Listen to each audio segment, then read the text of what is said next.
जवानी जवानी ही क्या जिसमें कोई कहानी न हो।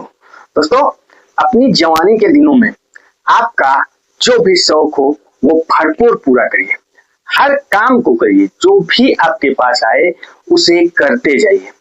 जो आपको समझ में आए वो करिए, लेकिन करिए। अब किसी एक पर आश्रित मत होइए। जब आप किसी एक पर आश्रित हो जाते हैं तो आप एक कंफर्ट जोन में चले जाते हैं, और जब आप कंफर्ट जोन में चले जाते हैं तब जिंदगी बोझ लगने लगती है। तो अपने जिंदगी को बोझ मत बनाइए। जिंदगी है यार, जवानी का शरीर है, हर तरीके से मजा लीजिए। आपका इच्छा हो रहा है घूमने का तो घूम टहल के आइए। यार अभी नहीं घूमोगे, बुढ़ापे में घूमने जाओगे तब तो घुटने पकड़ लेंगे, तो आप क्या घूमोगे। तो जो आपकी इच्छा हो वो करते जाइए। यानी आपका शौक है कमाने का तो कमाइए, और तब तक कमाइए कि जब तक आपकी इच्छा पूर्ति न हो जाए। शौक है पढ़ने का तो जी तोड़ के पढ़िए, जी तोड़ के पढ़िए। इतना पढ़ लीजिए कि सामने यदि कोई पढ़ा लिखा आदमी आता है तो वो आपको सैल्यूट करके जाए। पढ़ाई लिखाई का मतलब ये नहीं होता कि आप नौकरी ही पा गए तभी आप पढ़े लिखे हो।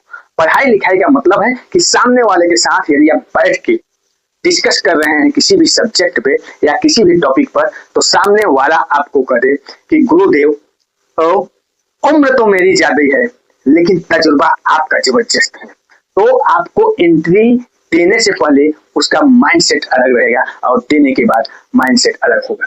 तो जो भी करिए जबरदस्त तरीके से करिए।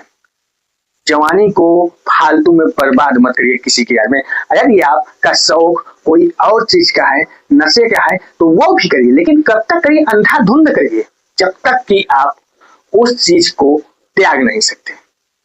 अब आप उसी पे आश्रित हो जाएंगे तो आप अपने आप को बर्बाद कर देंगे। तो जीवन में कभी भी किसी एक चीज पर आश्रित मत होइए। अपनी वैल्यू शून्य के बराबर कर लीजिए। शून्य शून्य वो संख्या है, यदि पीछे से किसी के पीछे लग जाए तो उसकी वैल्यू बढ़ जाती है, और किसी के आगे लग जाए तो उसकी वैल्यू घट जाती है। ये तब होगा जब आप अपने सारे शौक करे रहेंगे। जब सारे शौक करे रहेंगे तभी आप अपने बच्चों को अपनी जवानी का कहानी सुनाएंगे। तब आप अपने बच्चे को कम उम्र में सक्सेस कर लेंगे, क्योंकि आपके पास कहानियां भरपूर रहेगी। अभी देखिए ना, आईपीएल चल रहा है। आईपीएल में वैभव सूर्यवंशी, उसके पिताजी ने जबरदस्त क्रिकेट खेले थे लेकिन सक्सेस नहीं हुए थे। तो उन्हें मालूम था किस कारण नहीं हुए थे और कहाँ पे फेलियर हुए थे। तो आज वो 15 साल का बच्चा तूफान मचा रहा है।